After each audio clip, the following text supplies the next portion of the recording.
2 minutes past the hour, we're good to go. Are we good to go? All right, let's get started. People may be rolling in over the next couple of minutes as well, but uh, welcome everybody. Thank you for joining us at PKP's 2025 annual general meeting. This is an event we do every year. It's a chance to look back a little bit on the year that was, but to also look a bit ahead to what's coming up, some of the initiatives that we're undergoing right now. So thanks for taking some time out of your busy day or evening or morning, depending on which time zone you're located in. We really appreciate having you here and your interest. The session is being recorded, so if you were wanting to watch it again, or if you wanted to share it with some colleagues who were unable to make it, please do. Let's see now. So we've got a pretty full agenda, so we're going to try to move through it to make sure we get everybody in within the hour. I'm going to kick things off with this opening, talk a little bit just about our strategic planning process that PKP is undergoing, bit of a financial update, and then we'll move on to an advisory committee update from Marco, who's the chair of PKP's advisory committee. And then we will go to PKP as a research-driven initiative from Juan, our scientific director, global perspectives on the future of scholarly publishing in Indonesia with Maria, our PKP liaison from Indonesia. We're going to talk about OMP with Zoe, our OMP coordinator. We're going to talk about ORE developments and highlights for 3.6 with Magnus, project manager from PKP, and we'll make sure we leave some questions and a chat for some open discussion, and Marco's going to facilitate that for us. So lots to talk about together today. Want to draw your attention to our annual report. If you haven't seen this yet, this has just come out. You can use the QR code to take you to a link to it, or the easiest one is pkp.sfu.ca/news. You'll see the announcement of the annual report, and that'll give you a link to that document itself. When you get a chance, please do take a look. Our comms team has done a fantastic job in just providing a great summary of 2024, or lots of the exciting things that have happened in the past year, and give you a really good sense of what PKP has been up to. All right. So for me, two things I wanted to talk about. The first one was just strategic planning. PKP's last strategic plan was done in 2027. So we are well ready for a new strat plan. There's been so many changes in those past number of years that it is something that we've really been working on over the past year to pull this together. Some of the things in that process were to even review our vision, mission, and values. Again, those were written in 2027.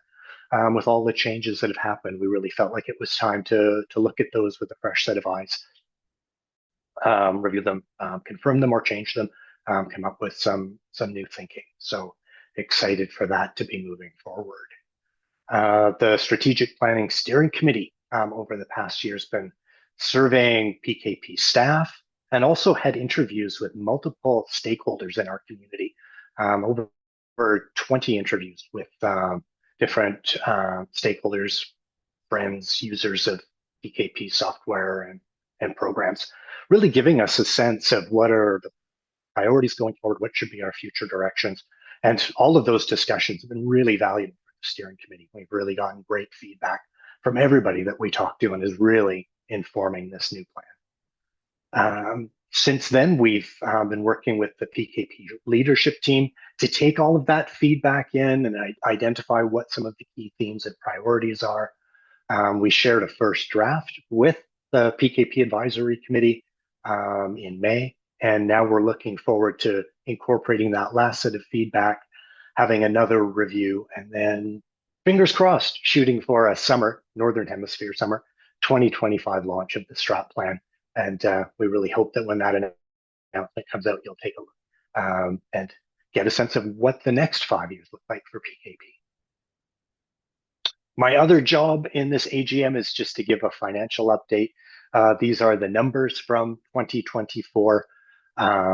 Overall, with revenues, the revenues are stable from what they've been in past years. The biggest change was the financial contributions from Simon Fraser University, our home institution, were down due to some financial challenges at SFU, and they've been coping with some of those. And we took a reduction this year, likely in the next year or two as well as that gets sorted out. But we've gotten a commitment from the administration at the university that we can look towards that returning in future years as the financial situation improves. On the expenses side, again, relatively stable in most areas. We did have a bit of a higher cost in infrastructure that was due to the third-party servers that we work with, but our staff have done a great job of renegotiating that deal, and we've actually gotten a pretty good reduction, so that number is going to look better next year. The place where you'll see a big jump is in personnel. We did a lot of hiring. We brought a lot of people onto the team, some wonderful new members of the staff to help us achieve some of the objectives of some of the funding that we've received this year. So 6 or 7 new people were just fantastic to have joined the team. But if you look at that number near the bottom, you see a deficit of over $600,000. Not to worry. That is more of a cash flow situation. Some of the funding that was helping to pay for those new people didn't come in until after the fiscal year closed. So it does look like a big hole, but in fact, we're getting that in this fiscal year. So that is not a huge concern.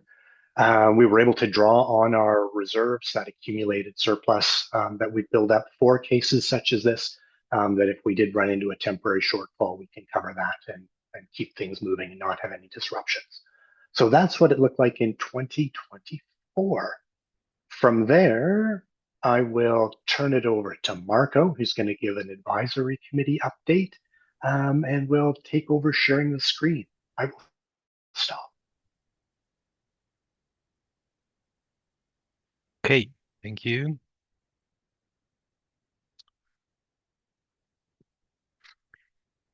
So I would like to give you a bit of an overview from the work of PKP's advisory committee. In case you're interested, you can find more information about the advisory committee on the PKP website.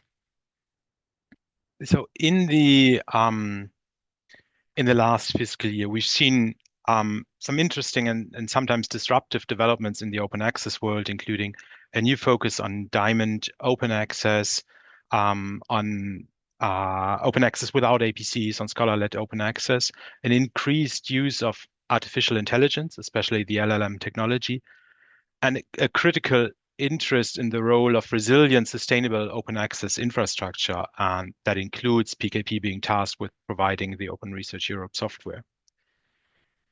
And when we look at the role that PKP is playing in this world, in this system, then we have to acknowledge that PKP has been around for many years now, and that it's important to look at the role that PKP can play in these developments as a principled voice and as a stakeholder. And I think that PKP can act as both a steward and a leader of non-commercial publishing and of open access. And the fact that PKP is enabling close to 60,000 journals to be published, that is a huge contribution towards a better publishing ecosystem. And it's something that is actively done and not something theoretical that is planned for the future. And through these activities, PKP is gathering information about journal and editor needs and can feed this information into processes and new development. And on the other hand, PKP is able to highlight requirements and best practices for journals, helping them to further improve. So when we talk about the advisory committee, the members of the advisory committee meet every 3 months. They receive updates from PKP each quarter, and they provide input to PKP. And this includes, as it is laid out in our terms of reference, guidance and advice on PKP's governance and organizational structure, input on general strategic direction and priorities for PKP's software development and related activities, input and participation in community engagement and fundraising, and also a review of PKP financial reports and giving advice on ongoing sustainability. So just as Kevin has laid out here, the financial update, we talk about this in every advisory committee meeting. And the topics that we talk about reflect the important developments in our field.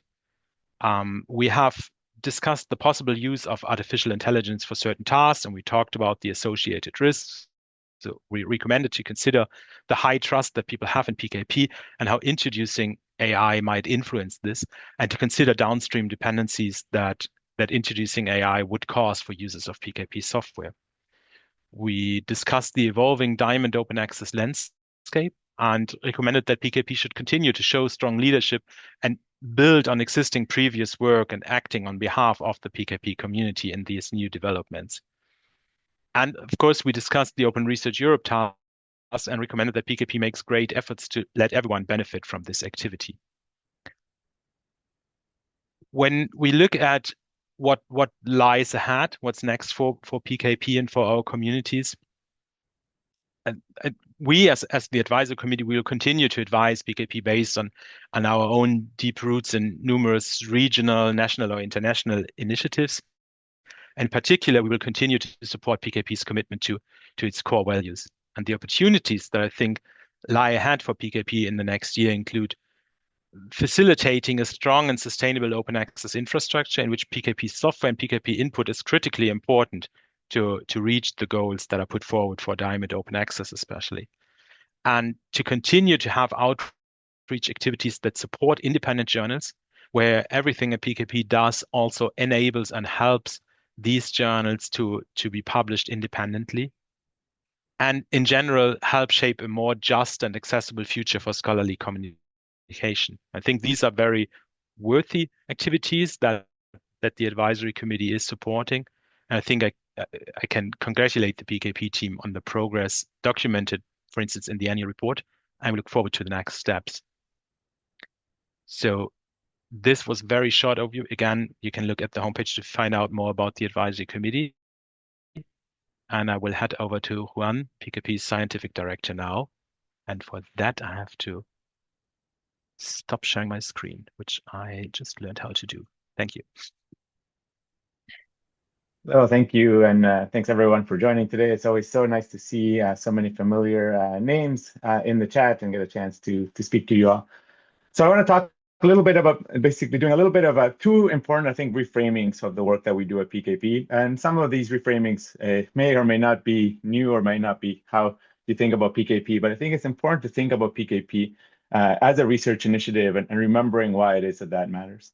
The first reframing is to think that the project part of our name and that project is not a description of who we are, even though we are a research project, but it's not a description of who we are. The project is not the people that you're seeing behind the screen today, nor any of the folks that work on our software, our documentation, educational materials, or any of the other things we do. I think PKP and the project is really named after the society's sort of collective effort to make what it is that we know known and to make our shared knowledge of the world public. And in this sense, all of you who are here watching today and following along to the work that we do and involved and engaged in being part of our community, I think you're all here because of the shared belief that making knowledge public is a worthwhile project. And in that sense, you're as much part of that larger project as any of us that are actively working as part of the PKP, the organization. And then last night, I woke up in the middle of the night and I started doom scrolling about all of the sort of atrocities happening around the world. And it can be very hard to remember sometimes why it is that any of this work that we are doing matters at all. And I have to sort of regularly remind myself that the project that we're undertaking, this project of public knowledge, goes a lot further and beyond what academic publishing is about. I really think of the project, and I want to present that as this project as a defense of education and knowledge as public goods. I think the project that we're all undertaking is as much about reinforcing the role of education as instruments that help to advance our democratic ideals and help to advance social justice.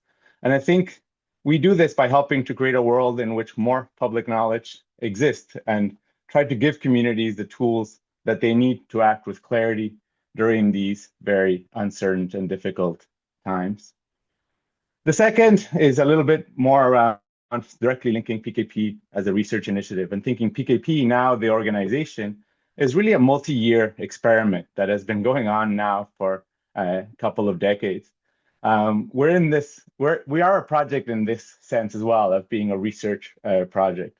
But there are many ways that knowledge can be made public, and PKP has always been this experimental initiative where we are building research instruments that are designed both to shape the world, but also to understand that world and how it is that knowledge can make, especially research knowledge, can make its way into the public. I think most visibly, you all know that PKP provides sort of tools that tens of thousands of journals and many books as well, Zoe will want to hear me say, and millions of authors use to share their work in open access. I think importantly, and there's lots of things I could spend the full hour talking to you about the different ways in which I think that the specific work of the software and how it operates is important, but it allows this work to be done by scholars themselves. And this goes back to what Marco was just saying about Diamond Open Access.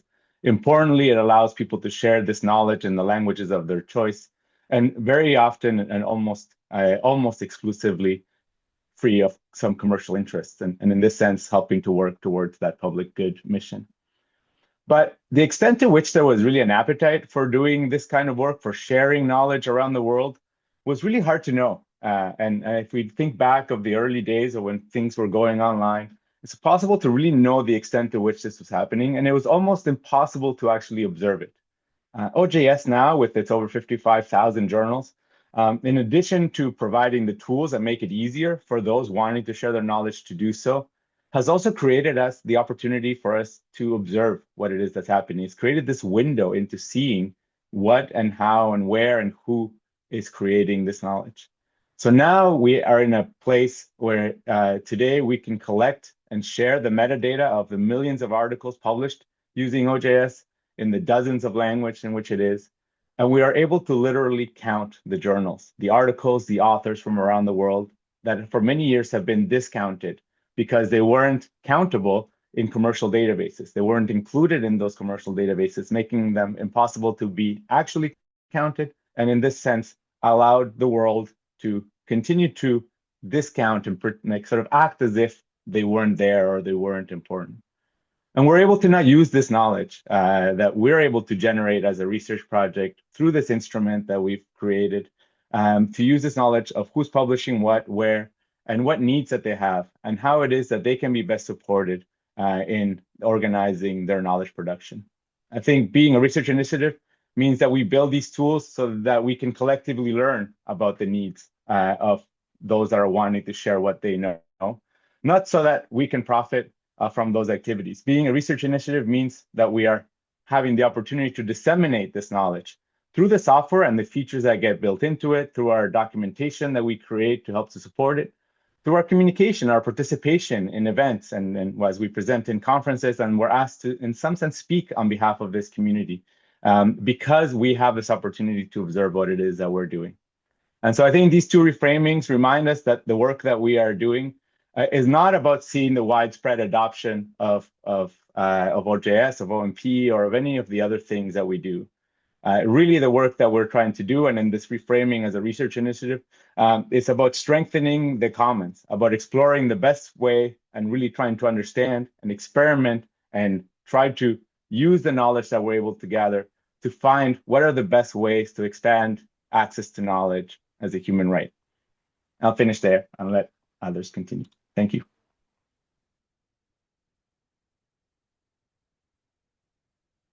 Thank you, Juan. My name is Maria Lamuri, the former PKP local liaison. I will try to continue.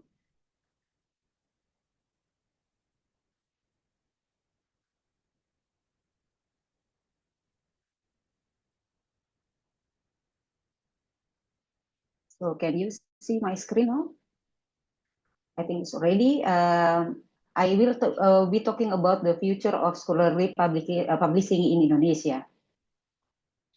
It has been mentioned by Juan and Marco that more than 52,000 OJS journals in the world has been increased to more than 55,000 journals in 2024.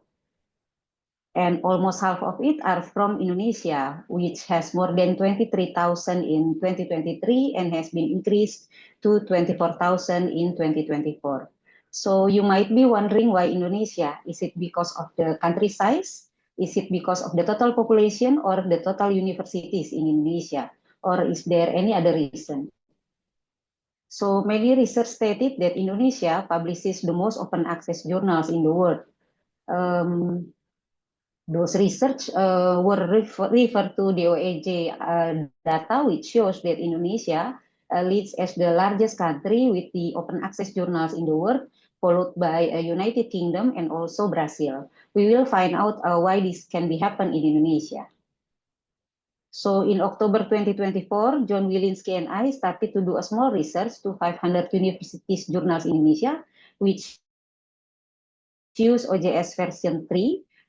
Why? Because 77% of the total OJS users in Indonesia are the universities. So it reflects the real condition of the OJS journals in Indonesia. You can download the full article via the QR code. The Indonesian government supported the Open Access Journal Initiative in 2009, then issued 3 main regulations until 2015, which influenced most of the university journals to open their contents to the public.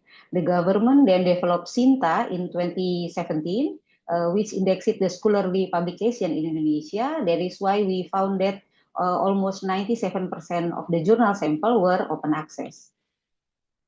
Based on the Beacon data, the Indonesian journals were started to increase from 2016 until 2019 after the government issued the regulation and also the policies. The highest increment was happened during the pandemic from 2020 until 2022. More than half of the total journals were published in Java Island, where more than 50% of the total university in Indonesia are also located in there.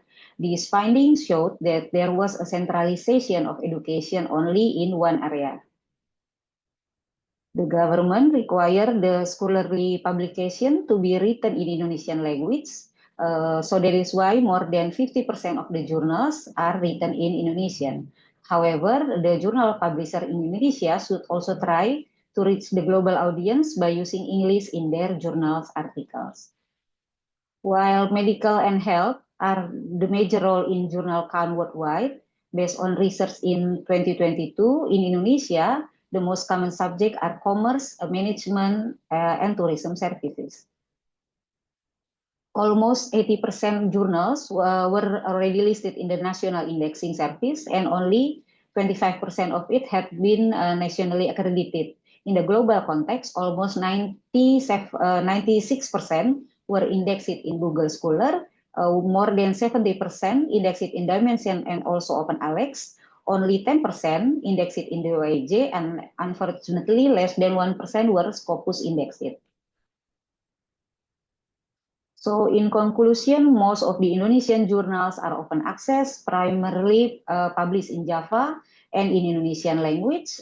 It reflects the government efforts to improve the quality and accessibility of scholarly publishing. However, Indonesia still needs to increase the international indexing and also to have the newer version of open journal systems. These findings were also in line with what PKP has been done in 2024.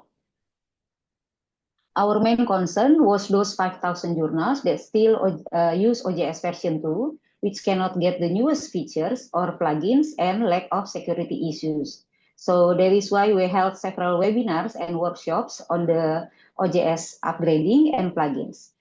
To reach the communities outside Java Island, we also held an in-person workshop in Makassar, Southeast Sulawesi, the city that called the gateway to eastern part of Indonesia.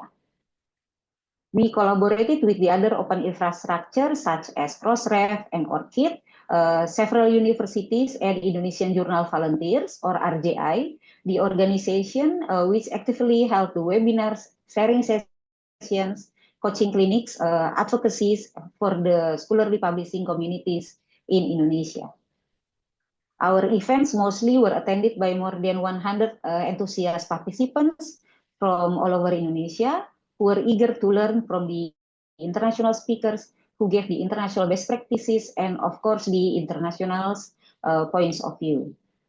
We have translated the upgrade documentation to help the journals which still use OJS version 2, and the OAJ application guide to help the communities to submit their journal to be indexed in there. Coming to the last part, there are some areas for improvement where PKP can do the collaboration with Ministry of Education, National Research and Innovation Agency, the OAJ, and also other organizations. Secondly, to help the journals to be indexed in the global context via webinars and also documentation. And last but not least, to have the engagement with the other OJS users in Southeast Asia.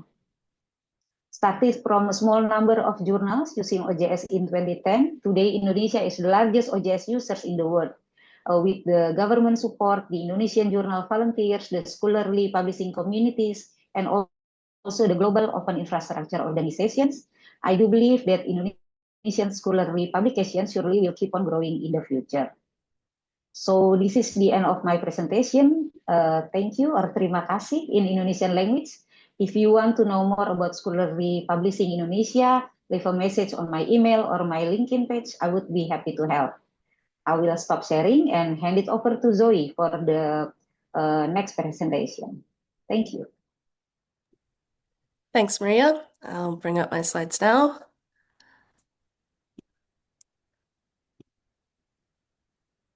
All right. An exciting area of focus over the past year or so has been around OMP, which of course has been around for a long time in the PKP suite of tools. But hasn't always had the same attention that OJS has, and I appreciate Juan the shout out for books there, and that's really the drum that I'm beating internally at the moment. So having joined PKP last year, I'll start with the context as to why that decision was made. I'll go quickly over the review work that I've been doing, the findings, and then what's coming next for OMP. So again, OMP's been around since 2012 as a complement to OJS, and it was originally designed to support open access university presses. Since then, we've come to have around 400 instances identified via the beacon data, but we've really, as I say, had not a lot of deliberate attention going to OMP, though it has benefited from the growth and the investment in OJS over the years. And most recently, last year, we launched our Open Book Collective membership and a support program there, and wanted to be sure that as that program is generating funds, they're being directed appropriately, which is where my work has come in to make sure that we have the right information. As a bit of an overview, though, from the 2023 beacon data, we had 427 instances. So you see the difference in scale compared to the 55,000 plus journals out there. But the instances we're finding are really dedicated to what they're doing. The average number of titles is tough to work out. It's over 100, but oh, and I have a typo here. The most titles is over 2,000, not over 200. So we have a real range of folks who are using it for a couple of dozen books, or maybe even less, up to several thousand. And the question that really drove my work to start was, how can and should PKP contribute to a thriving open book publishing ecosystem? So the review started with some internal interviews, and then I spoke to a lot of OMP users and reviewed our documentation and support channels. That's sorry, I'm just going to double check if someone can tell me if the beeping on my side is trying to tell me something. I'm not going to be able to bring it up. So please say something if that's something I need to be aware of. So then the sources were really about understanding what we know already, because while there within the team has been a sense of some lack of clarity, that really hasn't that isn't entirely reflective of the fact that people know more about OMP than they think, and really it requires this coordination work, which again is why I've come in this role. And so the report that's coming from that work will be coming soon. There's a lot of information to work through and different audiences to tailor it to, so that's been a little slower than expected. And then, so that will include, an environmental scan and product comparison to situate us, as well as the workflow, use case analysis, and our findings and recommendations. Some of those are our initial findings. A big headline for this work has been that people are using OMP to publish much more than just traditional scholarly books using OMP. There's a huge range of the types of content that people are using it for. That includes theses and dissertations, reports. Others are publishing comic books and poetry and all sorts of incredible things. And at the recent PKP sprint in Oslo, I was working with a group and we spent some time on language, and we're starting to think about standalone publications as being the way to identify this broad range of content that is there in addition to books. We also found that OMP is used by many for the publication piece and not the workflow content development. And so that really needs to be taken into account as we're making decisions about where to put attention and which users are being served by which decisions. Unsurprisingly, OJS really sets the benchmark for OMP, and most of the OMP users I encounter start out with OJS and then come to OMP because they have a different kind of content they want to be publishing. And the other clear finding is that there's a really active, engaged community of users who want improvements with OMP, who want to see it grow and change and have the same kind of impact that OJS has. And that, isn't the case with all tools. So that was a really excellent finding from this work. So looking ahead to what's next, now that this work has been done, leaning into this idea of the diverse range of publication types is really crucial. If we stay narrowed in on books and monographs as the core here, we are just missing the mark in terms of people's existing use. It's not even about trying to get into new markets or anything. We'd just be not responding to what users are doing. And in the same way, we need to listen to our users and about the things that they find most useful about the OJS experience and use our internal expertise there to meet those same standards. There's also room to engage more directly with the OMP community, which is some of my work, and I'll mention an opportunity there if you're interested. And we also need to be pursuing funding specifically for OMP. Many of the changes, as I said, to OJS benefit OMP, but there are specifics there that we need to be able to dedicate time to, and that means resourcing them appropriately. And then, of course, the review findings, and there's opportunity for additional research that will be coming too. I'll go quickly over the development priorities here. So loud and clear, we heard that people want the quick submit and cross-ref plugins for OMP as well. And then chapter handling has come out as a really crucial piece or feature set. And in particular, this is one where people have said really explicitly that it prevents them from using OMP. There's a lot that people can adapt or work around, but chapter handling, without it there, it prevents use in a number of use cases that make sense for OMP and that we should be able to support. So that's a big undertaking, but one that we need to prioritize. The common trends of discoverability and indexing are throughout my conversations.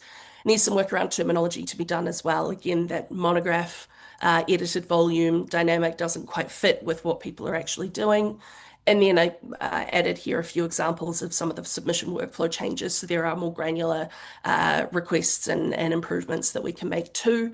But sort of starting from that big picture around the chapter handling, that's kind of the main meat of it for the next little while. So where I wanted to kind of land us, and I haven't used the standalone language here because that's still kind of coming into use. But books and long form publishing and these standalone publications have huge potential to enrich our collective knowledge.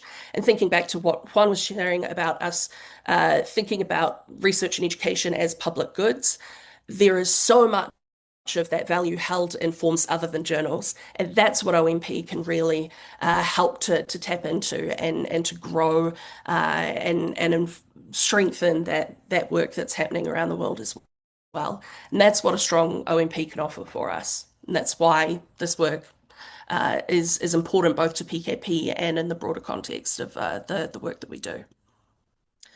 So very specific next steps. My focus, once I've moved through the report, is to be getting into detail on feature specifications and then concentrating on funding and trying to anchor those together.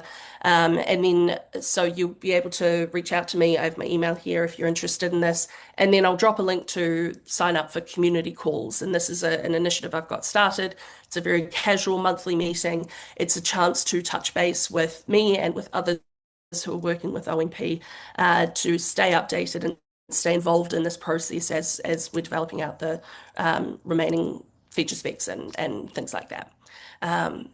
Thank you very much. I will pause there and happy to answer questions later and pass over to Magnus. Thanks, Zoe. I'll share my screen. Okay, so I'm sharing my screen. Please let me know if you can't see it. So hello, everyone. My name is Magnus Liu. I'm the project manager at PKP, working on the Open Research Europe Development Project.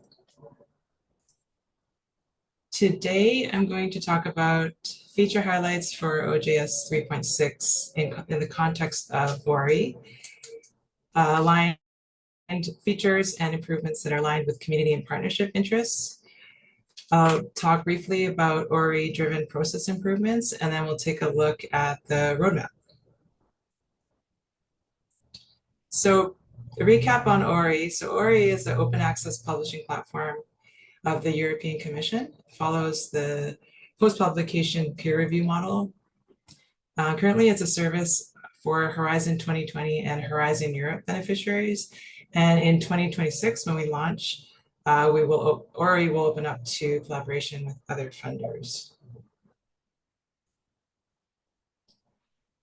So 3 areas of highlights, feature highlights I'd like to discuss briefly today. 1 relates to content organization and discovery, 2, the preprint workflow and continuous publication, and 3, open scholarly communication, which includes open peer review and public commenting.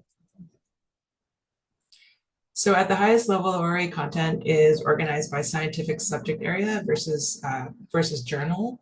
The content enables association with funding programs, areas of research, communities, conferences, and it is browsable by dynamic content filters at various levels and locations on the site.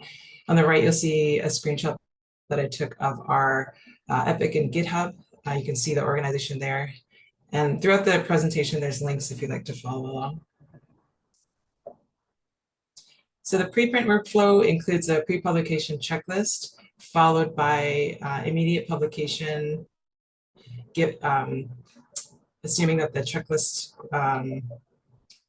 is fulfilled, the requirements are fulfilled, and then the visibility of the review status on the publication and continued updates of the status as the publication goes through the review process. Continuous publication allows for authors to resubmit articles and docs even if the publication is approved, and allows for a versioning of articles via the NISO standards.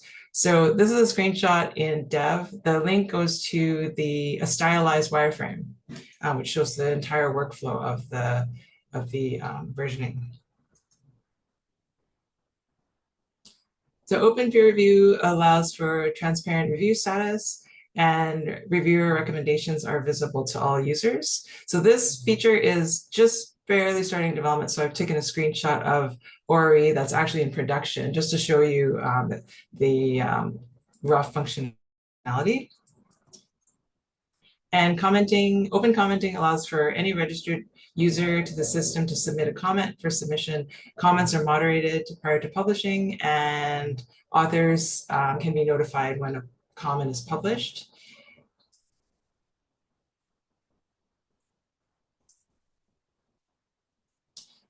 So in talking about how ORI is aligned with existing interests, I've taken a few of the features and improvements in GitHub just to show as highlights. I've included the year on the tickets to show how some of them have been in the roadmap for a little bit. And the gray the gray tickets there are complete, green is in progress, and black has not been started, but is on the roadmap for ORE.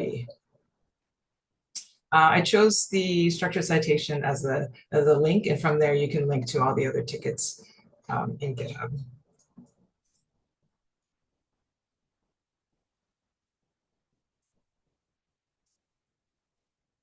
So in speaking about process improvements, so because ORE has a very specific timeline, we have 4 major user acceptance deliverables, and it necessitated the need for a little bit more process. So ORE, I call them ORE-driven improvements, include detailed requirements documentation in GitHub, detailed but also consistent requirements documentation in GitHub, a shift towards agile development and feature demos. So you'll see in our project a move towards the Epic's story model, and then formalized QA and delivery process. So ORE has allowed us to hire for Bo, our QA role, and myself as project manager. And again, you'll have a link there to the Epic for peer review. So here's our overview of our roadmap. So the red shows where we are right now. We just recently delivered user acceptance delivery 2 of 4, and have shown the high-level features that were included. So there'll probably be shifts along the way, but you can see 2 more milestones going to February 2026 of our platform deliveries that we delivered to the European Commission. The end of development is scheduled for August 2026, with a release scheduled for September 2026. I've included a link there, not to this spreadsheet, because this is pretty much all it is, but I've included a link to GitHub that shows the project milestones and the features that are currently mapped to those milestones. So you can check in to see the progress there and where we're at, and see if there's any changes, etc. So this is the end of my presentation. Thank you for your time and attention, and I'll hand it back to Marco for Q&A. Thank you, Magnus. So this has been quite an overview of many activities from the last year. We asked you that you use the Q&A feature from Zoom to add any more questions that you might have regarding all of these updates, or anything else that you want to ask PKP about. We had one question from Alicia Wise regarding the Indonesian journals and their coverage in the PKP preservation network. Alec has already answered that in there, but maybe Alec or Juan, can you elaborate a little bit more on a question that was was asking, were all of these Indonesian journals preserved in the PKP PN, or could they be? And I see there are written answers from Alec and Maria, but for the recording, can you please repeat what you've written there? Sure, I'll jump in first. So I did a quick look. So the preservation network is a dark archive, and it's so it's not visible what's in there like it would be for the Internet Archive, for example. But we do expose who's indexed and who's not via a website called the Keepers Registry. And the Keepers Registry has several indexing mechanisms, including the publication, the PKP Preservation Network. You can search in there by country, and you can search also by indexing organization. And so a search in Indonesia and with Public Knowledge Project Preservation Network as the mechanism does show about 1,000 journals that are currently indexed. Obviously, that's far from complete participation, but it is a start. And Maria jumped in afterwards just to say that many of the Indonesian journals didn't realize about the Preservation Network, though it has been promoted by Indonesian Journal Volunteers, RJI, via webinars. And it's maybe some future work to do to increase that participation in the Preservation Network. I'll only add that work to increase the participation in the PN is something that is actually across the board. So it's obviously very visible in the Indonesian because there's so many journals, but something that's available to all journals that are above, I think it's OJS 3.1. There's a couple of small requirements, but that service and the plugin and the service is available to all journals as long as they meet a very small set of requirements. And Premier posted in the chat a video that explains a little bit more about that. But it is an important part as we're seeing so many more journals using OJS, but we also have been seeing journals come and go quite a bit. And so making sure that they're all preserved actually from after their initial first issue is published, they can sign up, and making sure that they're preserved from early on is a way of making sure that that content remains available regardless of what happens at the journal over time.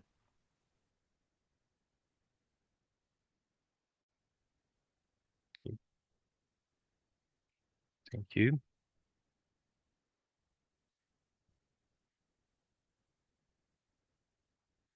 So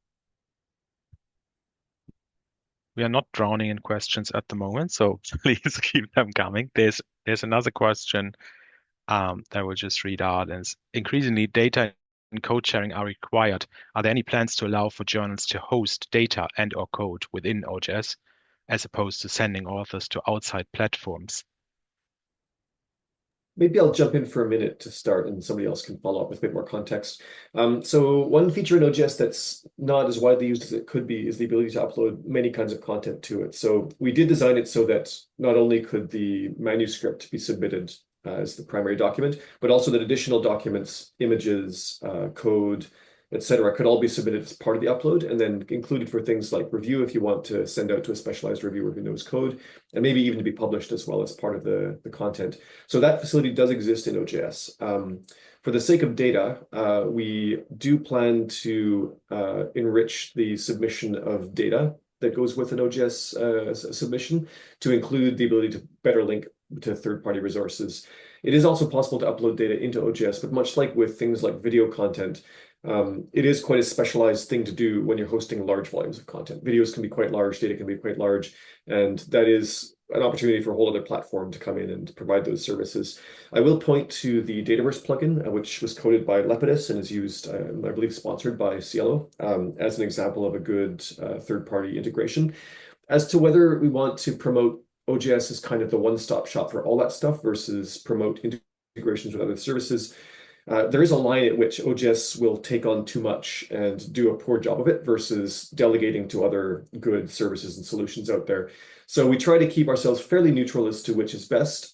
We won't ever be as specialized and feature complete as a specialized service for that kind of thing, but both pathways should remain open. I know we try to avoid encouraging folks to make use of systems that don't have good qualities for preservation, for example. So if there's a commercial service that's used to host certain kinds of content, I wouldn't encourage folks to use that, and it might be an area that would be likelier to provide a good alternative to. But a lot of the data indexing tools are kind of good, recognized members of the scholarly publishing community, and in those cases, I don't mind personally so much if it is an external service. I'm sure somebody else wants to add to that. That was a personal response.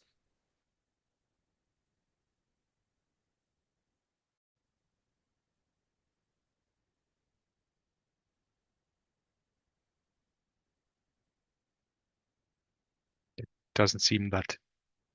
Fair enough. I'll jump into the next question in that case too, which I did mention in the chat. I do want to make sure I mention it in the spoken part of this too. Will 3.6 be the last ORE version of OJS? First, let me just echo a comment I made earlier, which is to say when we talk about ORE and OJS, all of those features are coming to OJS 3.6. So starting with OJS 3.6 in a bit more than a year, preprint workflow, continuous publication, typesetting, all of that stuff is going to be part of the application. And those who want to publish using a post-review curate, that kind of workflow, will be able to make use of those features. So there is no essentially distinction between ORE, which is a deployment of OJS, and the OJS platform that provides those services. All of you who want to explore those different features will be able to do so with 3.6 and going on. Will 3.6 be the last ORE version of OJS? No, I'm sure we're going to continue to work with the European Commission and the host organization to continue to support that installation, much like we do with other folks who have large installations. Cielo comes to mind, TSV in Finland. We work with national portals. Obviously, that software needs to be maintained and kept living and vibrant for the sake of those users and also the whole community. I will say that the Open Research Europe, the proposal that came to us was very much written with an understanding of what community stewardship of software looked like. And so we haven't gone far out on a limb writing all sorts of features that are ORE specific. We've really tried to find a way to make them part of what kind of the core feature set and strengths of OJS are, and make flexible features so that anything that is very specific to the ORE deployment is backed by a generalized feature that can be tweaked and configured in different ways. So there will be ongoing work required by the host organization to support that installation, and PKP will not be hosting it. But that work is going to look a lot like what you see with a national portal or a large installation, the folks that we do already currently work with.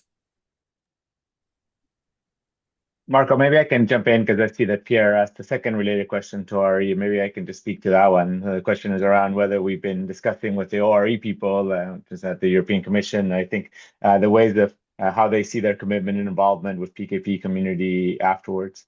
So I can say that the part of again, as Alec was just highlighting, the goal is for this to be released as part of the standard OJS, and there'll be a few specific configurations and things that will happen for the actual ORE platform, but these features will be available for OJS users much more broadly for basically everyone. There hasn't been a specific conversation around what will happen after this contract when we deliver the ORE version. There's already talks that they have in place around who's going to be hosting and operating the platform. But we envision that there's going to be continued support from the European Commission for making sure that this platform can continue to be developed and serve the needs of ORE.